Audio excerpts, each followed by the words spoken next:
Hello, everyone. Welcome to the Daily Democracy Report. Today is, I believe it's still Wednesday, Wednesday, April 16th, 2025. And thanks for joining today. I would like to say let's get the housekeeping out of the way. So if you do like what you're seeing here, please like and subscribe.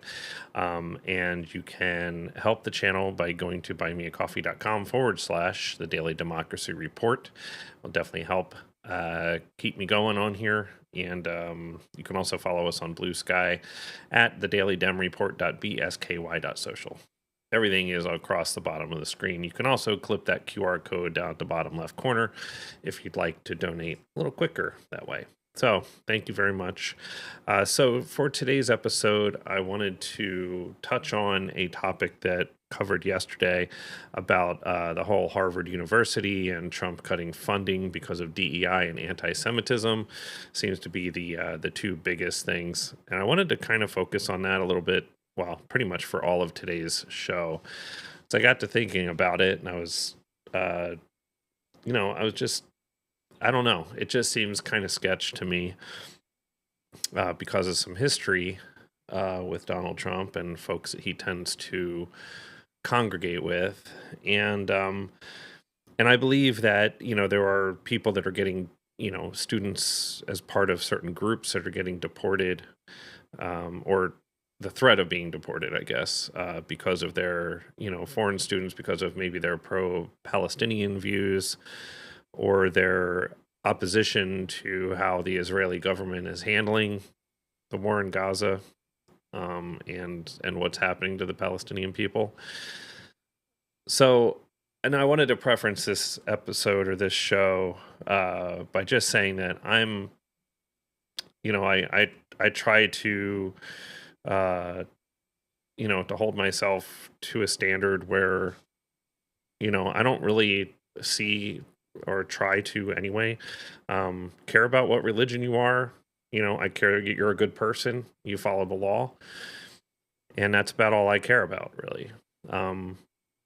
And so I wanted to approach it that way and just look at it from, looking at what I see and kind of going from there. So I want to talk about Trump and his administration. I don't know. There's a lot here, and I'm going to show you some video evidence that kind of almost seems like, well, here, I'll play it.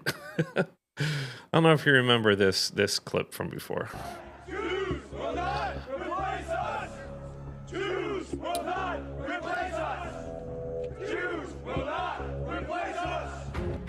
So, you remember that? That was from the Charlotte in where was that? Georgia or South Carolina? I can't remember the state. Virginia?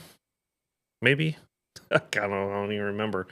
Anyway, we had that, and I remember President Trump had a press conference to talk about that, where he addressed it, and here's what we got. But you also had people that were very fine people on both sides. You had people in that group, excuse me, I saw the same pictures as you did. You had people in that group that were there to protest the taking down of, to them, a very, very important statue. Okay, so we got that from Donald Trump as a result of those riots saying Jews will not replace us, but there's good people on both sides. I can very honestly say there was a side that was instigating that kind of rhetoric is not the side you want to be on. That's another, just another example. Let's go for another example while we're here. Alert for people who don't like anti-Semitism. Let's play them. People in this country that are Jewish no longer love Israel. I'll tell you, the evangelical Christians love Israel more than the Jews in this country. It used to be that Israel had absolute power over Congress, and today I think it's the exact opposite. When you look at the New York Times hates Israel, hates them, and they're Jewish people that run the New York Times. So there you go there. So I believe you can be a Jewish American and not like Israel or not like the Israeli government and what they're doing. You don't have to be an anti-Semite or somebody against the Jewish faith if you don't agree with what Israel's doing. This almost is like a well, actually, I'm going to play the next clip here. Just some more evidence here. Here we go. In my opinion, you vote for a Democrat, you're being very disloyal to Jewish people, and you're being very disloyal to Israel. Oh, I think I'm going to keep going here. Yeah, here we go. He said it, very disloyal to Israel. Pretty clear. He's saying that any Jewish American that votes for a Democrat, which, by the way, is about 80% of Jewish Americans, are disloyal, not to America, but to a foreign government. The Republican-Jewish coalition was then left to claim they, quote, take the president seriously, not literally, which I guess is just about all they have left. This charge of loyalty to foreign government is one of the oldest anti-Semitic tropes there is.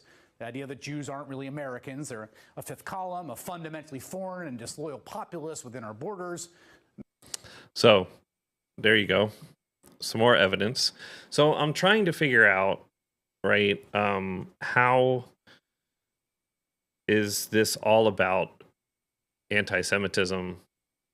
DEI, I can almost understand their point there, I guess, if they could define it. But the anti-Semitism thing, I'm pretty much by the evidence I've just shown you, it doesn't seem like that big of a deal with Donald Trump. So I have another clip I wanted to show. This is from Lawrence O'Donnell and from MSNBC on The Last Word. And this is a pretty interesting clip. This is about his pick for the U.S. U.S. attorney in Washington, D.C. And this person's the acting one right now. Let me get to this clip. Here you go. Donald Trump is the single worst investigator of anti-Semitism who has ever claimed to be investigating anti-Semitism. Donald Trump currently employs an acting U.S. attorney in Washington, D.C., who he has nominated for Senate confirmation to become the U.S. attorney for Washington, D.C., who himself has happily praised a man who said, quote, Hitler should have finished the job. Wow. At the sentencing hearing of a January 6th defendant named Timothy Hale, federal prosecutors introduced evidence that he had said Hitler should have finished the job.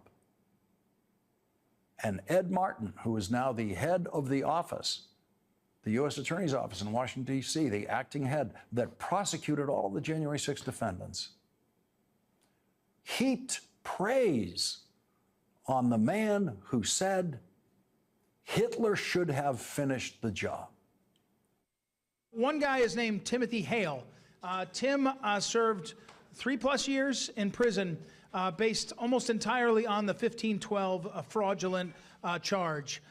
In prison, he did the things that he'd done in his life before, which is he thought a lot and read a lot and been a writer and a thinker. He's the nephew of our own Cynthia Hughes, who's done so much for so many of us. But he's an extraordinary man, extraordinary leader now. Remember, of extraordinary, those who right? have survived January 6th. And I think he's resisted this, but I don't care because I have I bought this microphone, and I want him to come up and say at least a few minutes of thoughts, and have you encourage him with a round of applause. Timothy Hale. Tim?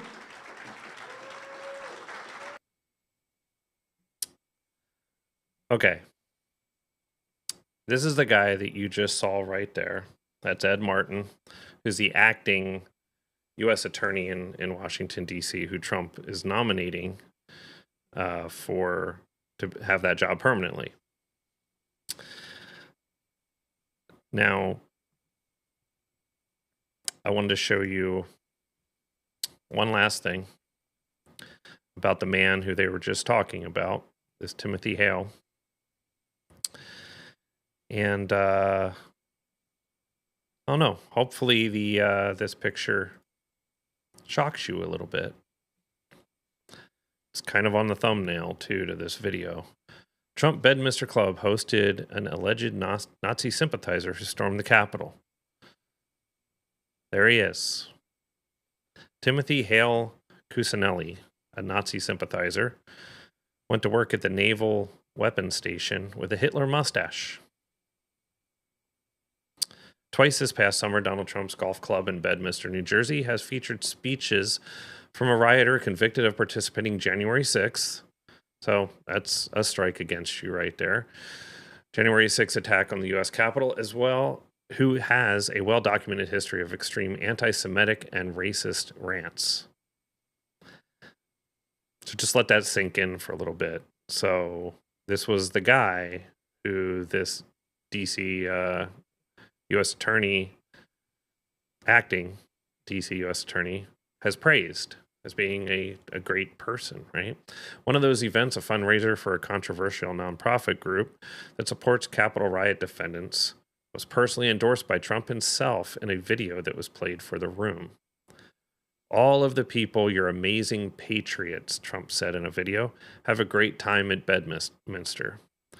As part of his criminal case over January 6th, federal prosecutors described the rioter, Timothy Hale Cusinelli, as a white supremacist and Nazi sympathizer who told his co-workers at the Naval Weapons Station that Hitler should have finished the job and babies born with any deformities or disabilities should be shot in the forehead.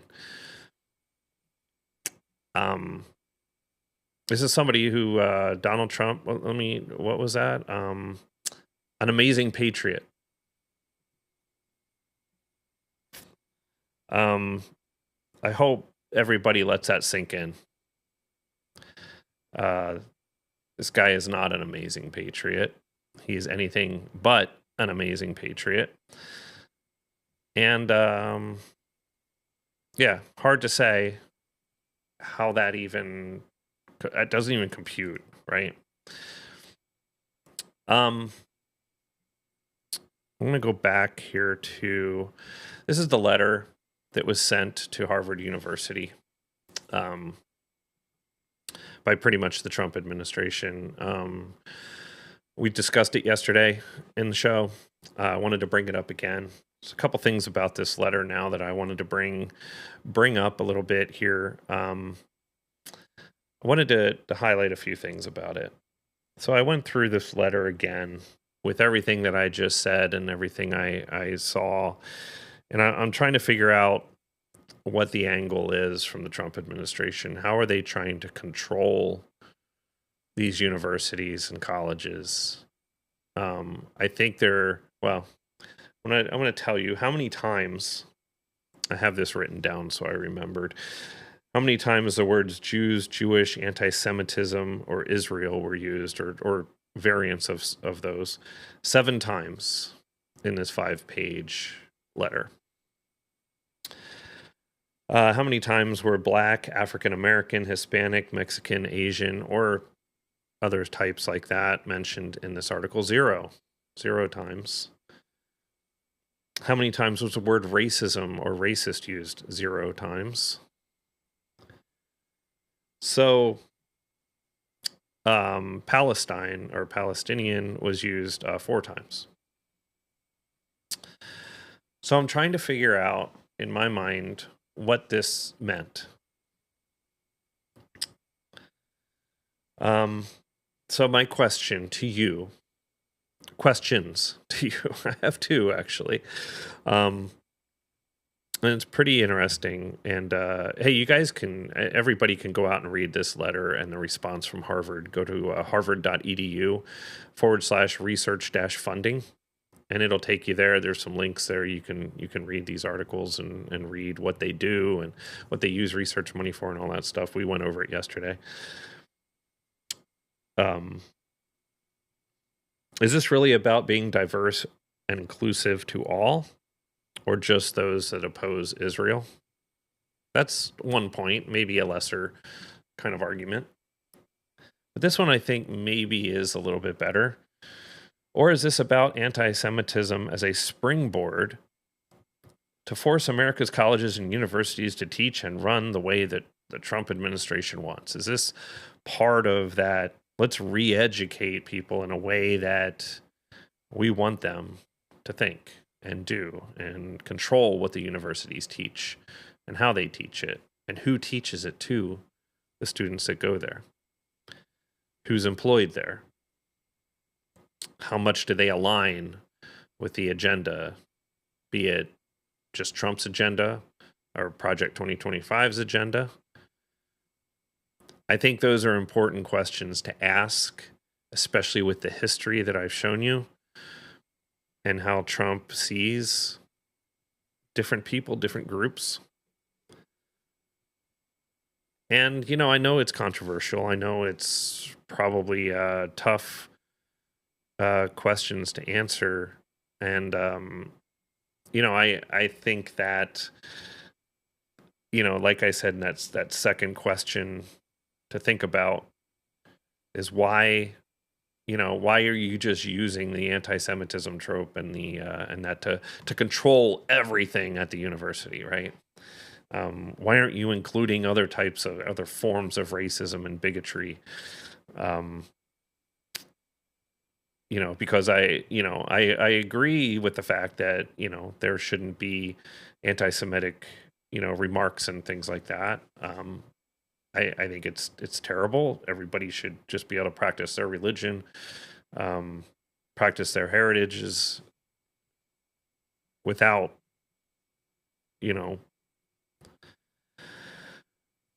without somebody, being racist or anything towards them. I mean, that's what our country is based on, religious freedom. But I think in this case, it's being used for the wrong purpose, and that is troublesome. So I'm going to keep this short today. I know a short video, but that's all I really wanted to highlight, and I was really thinking hard about it and whether I should even talk about it, but I think it's important, and I think it's something to really take with you. Think about it. Do your own research more than I did, but I really wanted to show you those clips and the articles just so you could see. I'm not making it up. I mean, this is kind of evidential stuff with these videos. So anyway, take with it what you will. I hope you got, I hope you take something away from it. And let's just, I'm trying to hold this administration as much as I can anyway, to account and see what they're doing and why they're doing it, and try to read between the lines a little bit. And so I hope I did that and maybe made you think a little bit. If so, that's great. And please like and subscribe if you like what you saw today. And with that, I will let you go. So thanks a lot. Take care. Be back tomorrow at noon Eastern time for another episode, another show. So please be good to each other, and we will talk to you all tomorrow. Thanks again for watching. Take care. Bye-bye.